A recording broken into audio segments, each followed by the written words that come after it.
Welcome student. आज हम new chapter start करेंगे। चैप्टर का नेम है रिप्रोडक्शन इन ऑर्गेनिज्म। तो स्टूडेंट, इस चैप्टर में हम सबसे पहले तो रिप्रोडक्शन क्या होता है इसको स्टडी करेंगे। नेक्स्ट हम उसके बाद पढ़ेंगे उसके टाइप्स क्या होते हैं, means asexual reproduction and sexual reproduction के बारे में डिस्कस करेंगे। बाद में हम और डिस्कस करेंगे कि इन दोनों रिप्रोडक्शन में क्या इवेंट्स होते हैं। तो एक एक करके हम सारे पॉइंट्स को डिस्कस करेंगे। तो सबसे पहले अगर हम बात करें रिप्रोडक्शन की, देखो रिप्रोडक्शन का मीन्स होता है कि रिप्रोडक्शन एक प्रोसेस है जिसमें कोई भी ऑर्गेनिज्म अपने जैसे यंग वंस को या ऑफस्प्रिंग को प्रोड्यूस करता है, ठीक है, जो बिल्कुल उनके जैसे ही होते हैं। सेकेंड अगर पॉइंट की बात करें, रिप्रोडक्शन मेथड की वजह से या रिप्रोडक्शन प्रोसेस की बेसिस पे ही क्या होता है, स्पीसीज में कंटिन्यूटी हमें देखने को मिलती है। मीन्स एक जनरेशन से नेक्स्ट जनरेशन हमें स्पीसीज क्या होते हैं, सेम स्पीसीज क्या होते हैं दिखाई देते हैं। नेक्स्ट अगर पॉइंट की बात करें तो रिप्रोडक्शन कितने टाइप्स के होते हैं, दो टाइप्स के होते हैं। फर्स्ट क्या होता है आपका एसेक्सुअल रिप्रोडक्शन एंड सेकेंड क्या होता है सेक्सुअल रिप्रोडक्शन। आईएमपी पॉइंट है कि अगर हम बात करें कि बर्थ से और डेथ तक के बीच का जो टाइम इवेंट होता है, उस टाइम इवेंट को हम क्या बोलते हैं, लाइफ स्पैन। मीन्स किसी भी ऑर्गेनिज्म का बर्थ टू डेथ, इसके बीच का जो भी टाइम इवेंट है उसको हम उस ऑर्गेनिज्म को का क्या बोलते हैं, लाइफ स्पैन बोलते हैं।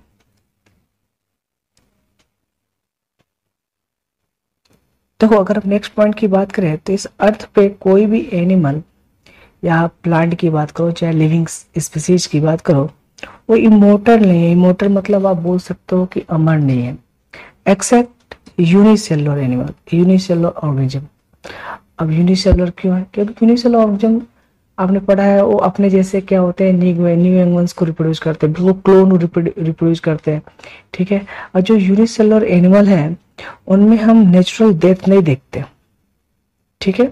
और नॉर्मल सेल डिवीजन प्रोसेस से क्या होते हैं, न्यू इंडिविजुअल में क्या होते हैं, कन्वर्ट हो जाते हैं। तो हम ऐसा बोलते हैं कि यूनिसेलुलर एनिमल इमोर्टल है। बट अगर हम बात करें कि अगर कोई भी अदर एनिमल, जैसे आप मल्टी सेलुलर एनिमल या मल्टी सेलुलर ऑर्गेनिज्म की बात करो, तो मल्टी सेलुलर ऑर्गेनिज्म क्या होते हैं, इमोर्टल नहीं होते। उनमें एक प्रॉपर लाइफ स्पेन होती है, सब में वो अपने प्रॉपर लाइफ स्पेन को क्या करते हैं, स्पेंड करते हैं। फिर उसके बाद क्या होती है, उनकी डेथ हो जाती है।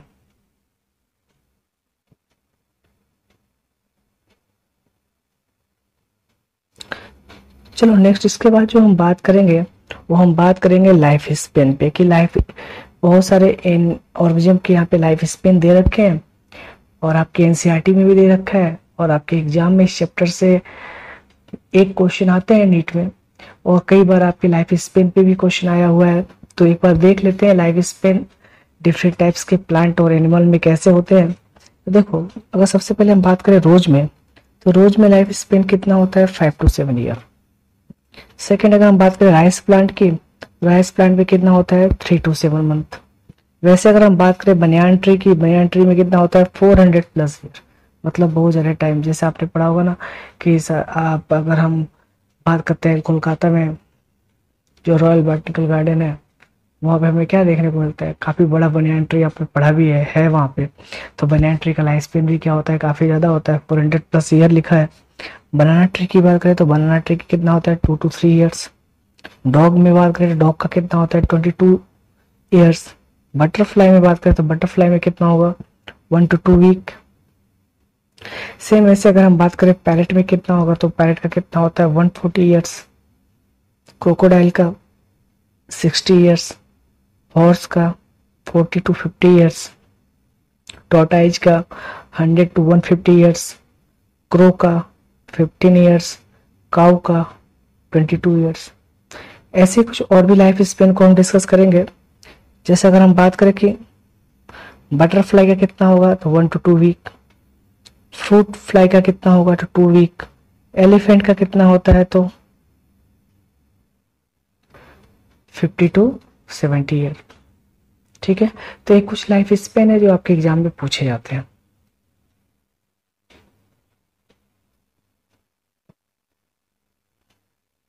चलो नेक्स्ट इसके बाद हम डिस्कस करेंगे रिप्रोडक्शन की टाइप में फर्स्ट टाइप को एसेक्सुअल रिप्रोडक्शन को। तो असेक्सुअल रिप्रोडक्शन क्या होता है,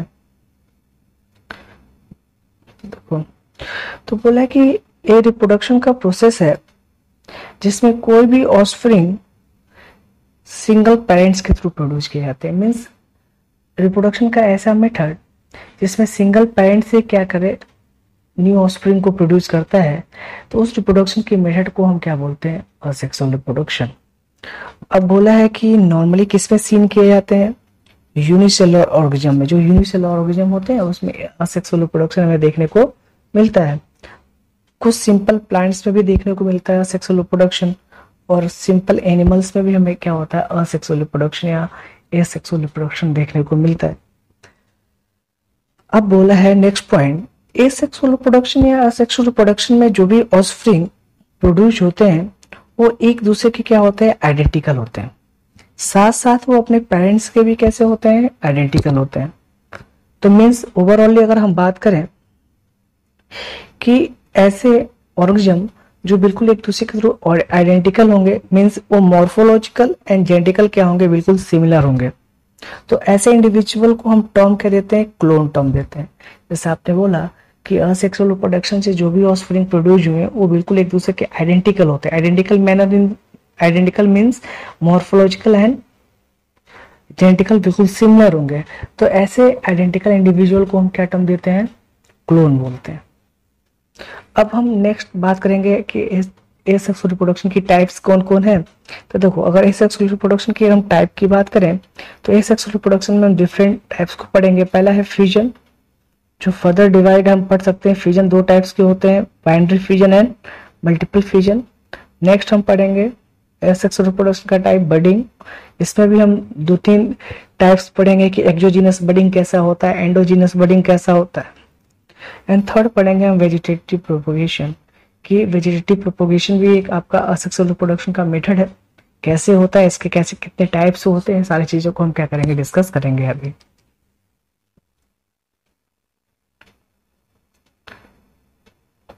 चलो सबसे पहले हम स्टार्ट करते हैं पहला टाइप फ्यूजन को। बोला कि इस मेथड में होता क्या है कि जो पेरेंट सेल होता है वो डिवाइड करता है। प्रोसेस सेम है, सेल डिवीजन आपका, और डिवाइड होकर कितने सेल फॉर्म करता है, या तो 2 सेल फॉर्म करेगा या 2 से ज्यादा इंडिविजुअल में क्या होता है वो कन्वर्ट हो जाता है। मीन्स फ्यूजन मेथड में कोई भी जो पेरेंट सेल है या तो दो इंडिविजुअल में कन्वर्ट होगा, या तो ऐसा हो सकता है कि मोर देन 2 इंडिविजुअल में क्या हो सकता है, वो कन्वर्ट हो सकता है। अब देखो मेनली अगर हम बात करें फ्यूजन की, तो फ्यूजन किस में होता है, एक तो प्रोटिस्टम या प्रोटिस्टा में हम देखने को मिलता है। सेकेंड मोनेरन्स में, या आप बोल सकते हो मोनेरा में हमें क्या होता है, फ्यूजन देखने को मिलता है। अब फ्यूजन की अगर हम टाइप की बात करें तो जो फर्स्ट टाइप है फ्यूजन का, जैसे अभी आपने पढ़ा कि फ्यूजन में या तो पेरेंट सेल किस में टूट सकता है, 2 इंडिविजुअल में। तो अगर 2 इंडिविजुअल में अगर पेरेंट सेल डिवाइड होता है तो उसको हम टर्म क्या देंगे, बाइनरी फ्यूजन। तो मीन्स इस डिवीजन में क्या होता है कि पेरेंट सेल किस में डिवाइड होता है, 2 इंडिविजुअल में। नॉर्मल किस में होता है, आपका अमीबा एंड पैरामीशियम में। सेम ऐसे अगर मल्टीपल फ्यूजन की बात करें तो इसमें जो पेरेंट सेल का जब डिवीजन होता है या पेरेंट सेल डिवाइड होता है तो मोर देन 2 इंडिविजुअल, या टर्म दूसरे टर्म में आप बोल सकते हो कि मोर इंडिविजुअल या मेनी इंडिविजुअल में क्या होता है, वो कन्वर्ट हो जाता है। उसको हम टर्म क्या देते हैं, मल्टीपल फ्यूजन। ये भी हमें किस में देखने को मिलता है, प्लाज्मोडियम एंड अमीबा में। तो यहाँ पे एक स्ट्रक्चर के बेसिस पर अगर हम इसको डिस्कस करें, यहाँ पे डायग्राम बने हैं। सबसे पहला दे रखा है बाइनरी फ्यूजन इन अमीबा। तो देखो एक अमीबा का स्ट्रक्चर है, ये क्या है आपका सूडोपोडिया है। तो यहाँ पे होता क्या है कि सबसे पहले न्यूक्लियस का इनलार्जमेंट, या बोल सकते हो सबसे पहले कैरियोकाइनेसिस होगा। कैरियोकाइनेसिस जब हो जाएगा फिर क्या होता है, साइटोकाइनेसिस होता है। साइटोकाइनेसिस होता है तो एक अमीबा किस में ब्रेक हो जाता है, 2 अमीबा में या 2 इंडिविजुअल में क्या होता है, कन्वर्ट हो जाता है। सेम ऐसे पैरामीशियम के केस में क्या हुआ, ये पैरामीशियम है पेरेंट सेल। सबसे पहले क्या हुआ, न्यूक्लियर इनलार्जमेंट हुआ, या हम दूसरे टर्म में आप बोल सकते हो कैरियोकाइनेसिस हुआ। तो न्यूक्लियस क्या होता है, स्प्लिट हो जाता है। देन फिर क्या होता है, साइटोकाइनेसिस होता है, तो साइटोप्लाज्म क्या होता है, डिवाइड हो जाता है। फिर एक पैरामीशियम से दो पैरामीशियम क्या होते हैं, बन जाते हैं। एक क्या है आपका बाइनरी फिजन। अगर हम मल्टीपल फिजन की बात करें प्लाज्मोडियम में, तो देखो प्लाज्मोडियम का साइटोजोइंट स्टेज है, ठीक है। यहाँ पे सबसे पहले क्या होता है, न्यूक्लियस स्प्लिट होता है नंबर ऑफ न्यूक्लियाई में। फिर साइटोप्लाज्म भी क्या होता है, डिवाइड हो जाता है, और उसके अलोंग क्या होते हैं, मेम्ब्रेन फॉर्म हो जाते हैं। सबसे उसके बाद क्या होता है कि लास्ट में आउटर जो कवरिंग होती है वो ब्रेक हो जाती है, और नंबर ऑफ जो डॉटर सेल हैं या डॉटर जो आप बोल सकते हो प्लाज्मोडियम क्या होते हैं, रिलीज हो जाते हैं। ये क्या है आपका मल्टीपल फिजन, किसमें, प्लाज्मोडियम में। सेम वैसे अगर हम बात करें कि अमीबा में मल्टीपल फिजन कैसे होगा, तो ये पहले अमीबा है।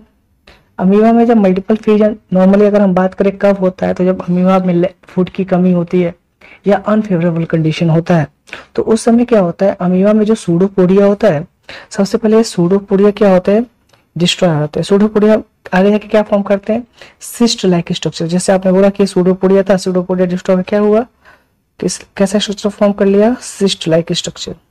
अब इसके अंदर जो न्यूक्लियस है, ये न्यूक्लियस क्या होता है, डिवाइड होता है। नंबर ऑफ न्यूक्लियाई में क्या होता है, स्प्लिट होता है। तो यहाँ पे क्या है, नंबर ऑफ न्यूक्लियाई में क्या है, स्प्लिट हो गया न्यूक्लियस। अब इन न्यूक्लियाई के आगे क्या होता है, साइटोप्लाज्म जो होते हैं डिवाइड होते हैं, और उसके ऊपर क्या होता है, स्पोर केज आप बोल सकते हो कवरिंग क्या होती है, फॉर्म हो जाती है। अब जब फेवरेबल कंडीशन आता है तो ये स्पोर केज क्या होता है, इंटरेस्ट हो जाता है, और नंबर ऑफ अमीबा क्या होते हैं, रिलीज होते हैं। अब देखो जब ये नंबर ऑफ न्यूक्लियाई उसके ऊपर साइटोप्लाज्म का डिवीजन हो गया, और उसके ऊपर एक कैविटी फॉर्म हो गई या बोल सकते हो मेम्ब्रेन फॉर्म हो गई, तो बिल्कुल एक स्पोर लाइक हमें स्ट्रक्चर दिखाई दे रहा है, तो इसको हम टर्म देते हैं स्पोरुलेशन। और इसमें अगर कभी कभार आपका टर्म देता है अमीबुली क्या होता है, तो अमीबुली मतलब आप बोलते हो एक अमीबा के अंदर नंबर ऑफ अमीबा जो प्रेजेंट होते हैं, डॉटर सेल, ठीक है, उसको हम टर्म देते हैं अमीबुली, ठीक है। आपका एक और भी टर्म आपसे पूछा जाता है कि एनसिस्टाइजेशन क्या होता है, तो जो अमीबा में अनफेवरेबल कंडीशन में जब मल्टीपल फिजन होता है, तो सबसे पहले सूडोपोडिया क्या होता है, डिस्ट्रॉय होता है। उसके बाद अमीबा के ऊपर क्या होता है, सिस्ट फॉर्म होता है। सिस्ट के अंदर आप फिर होता क्या है कि न्यूक्लियस स्प्लिट होता है नंबर ऑफ न्यूक्लियाई में, फिर साइटोप्लाज्म में डिवीजन होता है, फिर साइटोप्लाज्म में डिवीजन के बाद क्या होता है, उसके अराउंड मेम्ब्रेन फॉर्म हो जाती है। बाद में जब फेवरेबल कंडीशन आती है तो सिस्ट डस्ट हो जाता है, और सारे क्या होते हैं, अमीबुली या हो सकते हो डॉटर सेल क्या होते हैं, रिलीज हो जाते हैं। इस प्रोसेस को हम टर्म क्या कहते हैं, स्पोरुलेशन, ठीक। तो ओवरऑल ये क्या है आपका मल्टीपल फिजन है, किसमें, अमीबा में। नेक्स्ट हम सेक्सुअल रिप्रोडक्शन की बात करेंगे, तो सेकेंड है आपका बडिंग। तो अभी मैंने बताया था बडिंग दो टाइप्स की होती है, एक होती है एक्सोजीनस बडिंग, दूसरा होती है एंडोजीनस बडिंग। नाम से ही पता है। अगर हम बात करें, देखो बडिंग की अगर आप बात करो, तो बडिंग क्या होगा, पहला आपका एक हो गया आपका एक्सोजीनस, एंड सेकेंड क्या होगा आपका एंडोजीनस। सेकेंड क्या होगा आपका एंड। अब देखो एक्सोजीनस का मतलब बॉडी के बाहर अगर बर्ड फॉर्म होता है तो एक्सोजीनस, बॉडी के अंदर बर्ड फॉर्म होता है तो एंडोजीनस, ठीक है। अब देखो आपके एग्जाम में बोला है कि bird appear and grow in parent body. बोला यहाँ पे क्या होता है, पेरेंट बॉडी में क्या होता है, बर्ड फॉर्म होता है, वो ग्रो करता है, बाद में ग्रो कर तो बॉडी से वो डीअटैच्ड हो जाता है, और न्यू इंडिविजुअल में क्या होता है, वो कन्वर्ट हो जाता है। बोला कि after maturation it is detached from parent body, और आगे जाके क्या फॉर्म करता है, न्यू इंडिविजुअल, जो मैंने आपको बताया। फिर मैंने भी बोला कि बर्ड दो टाइप्स के बन सकते हैं, एक्सोजीनस भी हो सकता है और एंडोजीनस भी हो सकता है। अब देखो जैसे आप बोलते हो हाइड्रा में और ईस्ट में, इन दोनों में बर्ड कैसे होते हैं, एक्सोजीनस कैसे होते हैं, एक्सोजीनस।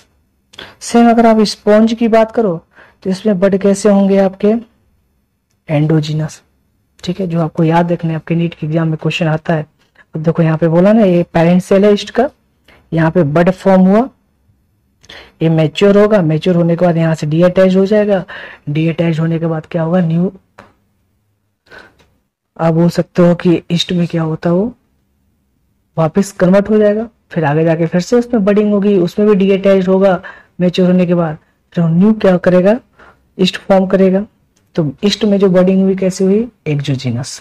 सेम वैसे हाइड्रा में देखो, हाइड्रा में भी जो बड फॉर्म हो रहा है वो बॉडी के बाहर फॉर्म हो रहा है, ठीक है, बॉडी के आउटर सरफेस से फॉर्म हो रहा है। तो यहाँ पे भी क्या है, एक्सोजीनस बडिंग है। ये भी मैच्योर होगा, मैच्योर होने के बाद क्या होगा, बॉडी से डीअटैच्ड हो जाएगा, फिर वो भी क्या होगा, मैच्योर हाइड्रा में क्या होगा, कन्वर्ट हो जाएगा। फिर ये प्रोसेस चलता रहेगा। यहाँ पे अगर हम बात करें, देखो अगर हम स्पॉन्ज में बात करें तो स्पॉन्ज में जो बडिंग होती है, जो बड फॉर्म होते हैं, उसको हम टर्म क्या देते हैं, जर्म्यूल। क्या बोलते हैं, जर्म्यूल। मतलब अगर हम बात करें, जैसे आपने बोला कि अगर ये स्पॉन्ज है, एक मैं रफली स्ट्रक्चर ड्रॉ कर रहा हूँ, स्पॉन्ज अगर है, ये इसकी ओपनिंग है, ठीक है, तो बड कहाँ फॉर्म होंगे, बॉडी के अंदर फॉर्म होंगे, ठीक है। अगर इन जर्म्यूल का स्ट्रक्चर देखें तो हमें क्या दिखाई देता है, सेंटर में क्या है, ये सारे बड क्या है या सेल क्या होते हैं, बेसल सेल प्रेजेंट है, इसकी ओपनिंग है, ठीक है, ये क्या है, इसकी ओपनिंग है। और इसके अराउंड जो ये जो आपने बोला जर्म्यूल है, जर्म्यूल के अराउंड क्या होते हैं, जिलेटिनियस मास होता है, मैट्रिक्स होता है। तो इसके अराउंड क्या है, सारे जिलेटिनियस मैट्रिक्स है। और इन जिलेटिनियस मैट्रिक्स करता क्या है, इन ये जो जर्म्यूल है इनको ड्राई होने से क्या करता है, बचाता है। और इन जिलेटिनस मैट्रिक्स में क्या होते हैं, स्पिक्यूल या स्पाइक लाइक आप हो सकते हो, निडल लाइक स्ट्रक्चर क्या होते हैं, प्रेजेंट होते हैं, जिसको हम टर्म कह देते हैं स्पिक्यूल। तो देखो ये वाले कि इसको हम क्या बोलेंगे, ये क्या होंगे, आपके स्पिक्यूल होंगे, ठीक है। और ये जो आपने बोला बेसल में या ग्रेन्यूल सेल जो प्रेजेंट है, ग्रेन्यूल प्रेजेंट है, इसकी ओपनिंग क्या होगी, माइक्रोपाइल होगी। और इसमें जो ये सेल है, इनको स्पॉन्ज में क्या बोलते हैं, इसको हम बोलते हैं आर्कियोसाइट्स। क्या बोलते हैं, आर्कियोसाइट्स, ठीक है। तो आर्कियोसाइट्स आपने पढ़ा होगा, जब एनिमल किंगडम पढ़ा होगा तो वहां पे जब आपको स्पॉन्ज पढ़ाया गया तो स्पॉन्ज में पढ़ाया गया तो रिप्रोडक्टिव सेल होते हैं, ठीक है, वो क्या होते हैं, आर्कियोसाइट्स होते हैं। तो ये जो जर्म्यूल है एक्चुअली है क्या है, आर्कियोसाइट्स ही है, ठीक है। पर बड कहाँ बन रहा है, बॉडी के अंदर बन रहा है। तो हम बोलते हैं कि स्पॉन्ज में बडिंग कैसी होती है, एंडोजिनस होती है। उस बडिंग को हम टर्म क्या देते हैं, जर्म्यूल टर्म देते हैं, ठीक है। और इसमें इसकी जर्म्यूल के अराउंड क्या होती है, जिलेटेनियस मैट्रिक्स होती है, जो उसको ड्राई होने से क्या होती है, बचाती है। और जिलेटेनियस मैट्रिक्स में क्या होते हैं, निडल लाइक स्ट्रक्चर प्रेजेंट होते हैं या स्पाइक लाइक स्ट्रक्चर प्रेजेंट होते हैं, जिसको हम टर्म क्या देते हैं, स्पिक्यूल, ठीक है। और जब ये मैच्योर हो जाते हैं, मैच्योर होने के बाद इस माइक्रोपाइल वाले ओपनिंग से क्या होते हैं, बाहर रिलीज होते हैं। रिलीज होने के बाद क्या होता है, आगे जाके वो न्यू स्पॉन्ज में क्या होते हैं, कन्वर्ट हो जाते हैं।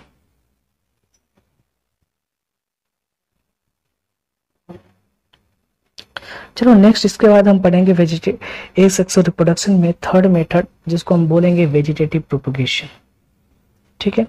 तो बोला है कि इसमें जो ऑफस्प्रिंग प्रोड्यूस होते हैं वो कैसे होते हैं, वेजिटेटिव प्रोपेग्यूल से। यानी प्लांट में का कुछ पार्ट जो आगे जाके किस में कन्वर्ट हो जाता है, पूरे मेच्योर प्लांट में। तो प्लांट के उस पार्ट को हम टर्म क्या देंगे, वेजिटेटिव प्रोपेग्यूल। अब वो कहाँ फॉर्म होगा वेजिटेटिव प्रोपेग्यूल प्लांट में, वो हम अब आगे पढ़ेंगे। बोला vegetative propagules are unit of vegetative propagation. तो हम क्या बोला कि प्लांट के किसी पार्ट से वेजिटेटिव प्रोपेग्यूल्स क्या होंगे, रिलीज होंगे, ग्रो करेंगे। वो वेजिटेटिव प्रोपेग्यूल्स आगे जाके मैच्योर प्लांट में कन्वर्ट हो जाएंगे। तो वेजिटेटिव प्रोपेग्यूल्स को हम क्या बोलते हैं, unit of vegetative propagation.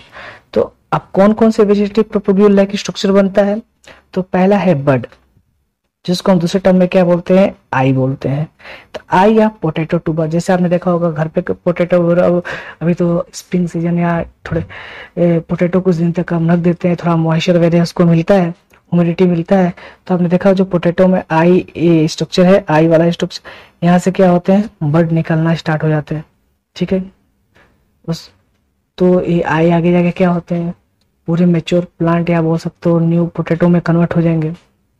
Same बोला है कि राइजोम किस में, बनाना एंड जिंजर में। तो देखो ये जिंजर है, नोड इंटरनोड, यहाँ पे क्या है, राइजोम क्या होते हैं, रिलीज होते हैं, ठीक है। और ये आगे जाके क्या होते हैं, न्यू बोल सकते हो कि प्लांट में या जिंजर या बनाना में कन्वर्ट हो जाते हैं। बोला है कि bud and rhizome arise from node and modified stem. तो बोला है कि जो राइजोम होते हैं वो कहाँ से रिलीज होते हैं, नोड से। ठीक है, नोड से क्या होते हैं, रिलीज होते हैं बड, इसमें भी देखो नोड से ही रिलीज हो रहे हैं बड, और आगे जाके किस में कन्वर्ट हो जाते हैं, न्यू प्लांट में। और नोड किसका मॉडिफिकेशन है, स्टेम का ही मॉडिफिकेशन है।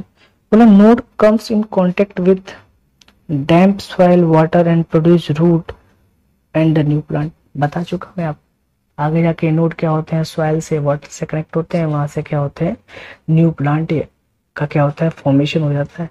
और राइजोम और बड लाइक जो स्ट्रक्चर है प्रोपेगुल्स का, वो किस में दिखाई देता है, बनाना एंड जिंजर में। थर्ड है आपका एडवेंटेशियस बड। बोला है ब्रायोफिल्म की जो लीफ होती है ना, उसमें जो नोच होते हैं, मार्जिन मतलब जो लीफ की मार्जिन के बीच बीच में जो नोच होते हैं, वहां से क्या होता है, बड फॉर्म होता है। तो देखो ये आपकी बायोफिल्म है, ये जैसे आपने बोला ए नोच, ए भी नोच, तो यहाँ से दिखा रखा है बड को, तो यहाँ से बड फॉर्म हुआ, यहाँ से बड फॉर्म हुआ, यहाँ से बड फॉर्म हुआ, आगे जा वो किस में चेंज हो जाएगा, लीफ में चेंज हो जाएगा।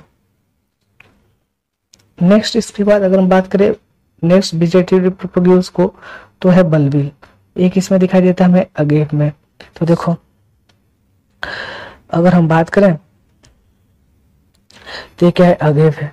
ठीक है, यहाँ पे क्या होगा, यहाँ पे हमें बल्ब लाइक स्ट्रक्चर दिखाई देगा, जो आगे जाके क्या होगा, पूरे न्यू प्लांट में क्या होगा, कन्वर्ट हो जाएगा। ऐसे ही ऑफसेट भी है। तो बोला जो वाटर हाइड्रेसेंट है, यहाँ पे हमें क्या होता है, ऑफसेट दिखाई देता है, यहाँ से वापस वो वाटर में मर्ज होते हैं, वहां से न्यू प्लांट वगैरह क्या होते हैं, रिलीज हो जाता है। तो यहाँ पे हमें क्या दिखाई देगा, ऑफसेट दिखाई देगा। ऐसे ही बोला रनर, सकर एंड ट्यूबर और बल्ब लाइक स्ट्रक्चर भी क्या होते हैं, वेजिटेटिव प्रोपेगुल्स में आते हैं।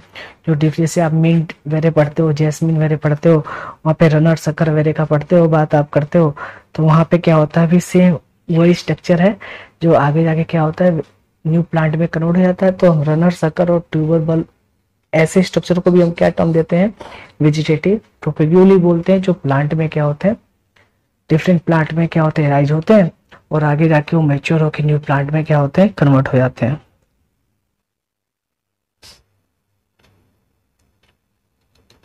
देखो अगर हम एसेक्सुअल रिप्रोडक्शन में नेक्स्ट पॉइंट की बात करें, कुछ अदर असेक्सुअल रिप्रोडक्टिव स्ट्रक्चर भी प्रेजेंट है, जिसमें फर्स्ट है आपका जूस्पोर। वह ये माइक्रोस्कोपिक मोटाइल स्ट्रक्चर है, जो किसमें दिखाई देता है, कुछ एल्गी में और कुछ प्रोटिस्ट में। जैसे एग्जांपल है क्लैमाइडोमोनास। ठीक है, कोनिडिया जो किसमें दिखाई देता है, पेंसिलियम में, जो अभी आपने पढ़ा होगा बहुत सारे फंगस वगैरह को। एंड जर्म्यूल जो भी मैं आपको डिस्कस करके बताया था, यानी ये वाला स्ट्रक्चर। ठीक है, जो हमें किस में दिखाई देता है, स्पॉन्ज में। दूसरे वर्ड हम बोलते हैं स्पॉन्जिलिया जो है, स्पॉन्ज या फ्रेश वाटर जो स्पॉन्ज है, उसमें हमें जर्म्यूल लाइक स्ट्रक्चर क्या होते हैं, दिखाई देते हैं। तो देखो एक क्लैमाइडोमोनास में हमें माइक्रोस्कोपिक मोटाइल स्ट्रक्चर दिखाई देता है, जिसको हम टर्म क्या कहते हैं, ज्यूस्पोर।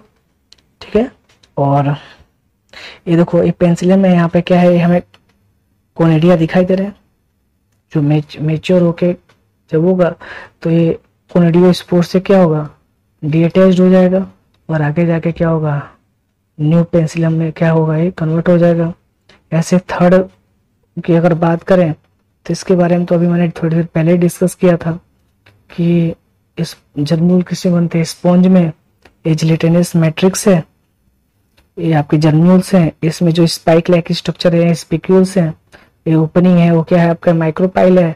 और ये जो जर्म्यूल जो आप सेल को आप टर्म दे रहे हो, तो एक्चुअली वो कौन से सेल है, आपके आर्कोसाइड सेल है। ठीक है, बोला कि असेक्सुअल रिप्रोडक्शन क्या है, कॉमन मेथड है, किसमें, सिंपल ऑर्गेनिज्म में। अब कौन कौन से सिंपल, तो पहला एल्गी है एंड फंजाई। तो अगर आपके एग्जाम में क्वेश्चन आया कि एल्गी एंड फंजाई में जो कॉमन रिप्रोडक्टिव मेथड है वो क्या है, आपका एसेक्सुअल रिप्रोडक्शन ही है। बोला ड्यूरिंग एडवर्स कंडीशन, कभी कभार क्या होता है, एडवर्स मतलब अगर कंडीशन उनके फेवरेबल ना हो, तो एक ये अपने मोड ऑफ रिप्रोडक्शन को किसमें चेंज कर देते हैं, सेक्सुअल, यानी सेक्सुअल मोड ऑफ रिप्रोडक्शन को क्या करते हैं, फिर एडॉप्ट करते हैं।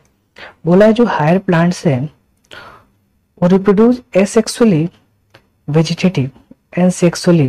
बोला कि जो हायर प्लांट्स है वो क्या होते हैं, वेजिटेटिव। अगर रिप्रोडक्शन की बात करें तो कैसे होता है, एसेक्सुअल रिप्रोडक्शन। ठीक है, और अगर हम बात करें सेक्सुअल रिप्रोडक्शन भी क्या होता है, उसमें हमें देखने को मिलता है पर most of animals show only sexual reproduction. पर अगर हम एनिमल की बात करें तो एनिमल में मैक्सिमम क्या होता है, हमें सेक्सुअल रिप्रोडक्शन ही दिखाई देता है।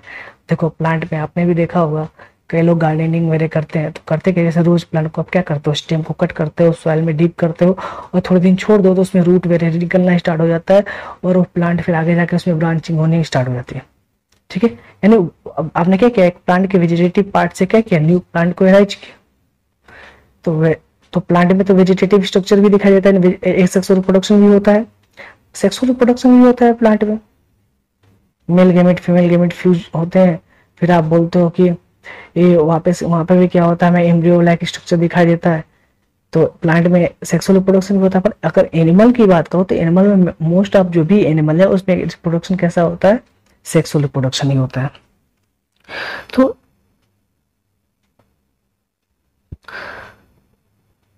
स्टूडेंट अब नेक्स्ट हम जो लेक्चर लेंगे उस लेक्चर में हम क्या पढ़ेंगे, सेक्सुअल रिप्रोडक्शन को। ठीक है, अभी हमने क्या डिस्कस किया आज, रिप्रोडक्शन को, रिप्रोडक्शन के टाइप्स को, रिप्रोडक्शन टाइप में first type A sexual reproduction को, एक सेक्सुअल रिप्रोडक्शन में कौन कौन से स्ट्रक्चर आते हैं, कौन कौन से टाइप्स आते हैं, वो सारे हमने डिस्कस किया। अब नेक्स्ट क्लास में हम क्या पढ़ेंगे, सेक्सुअल रिप्रोडक्शन को पढ़ेंगे।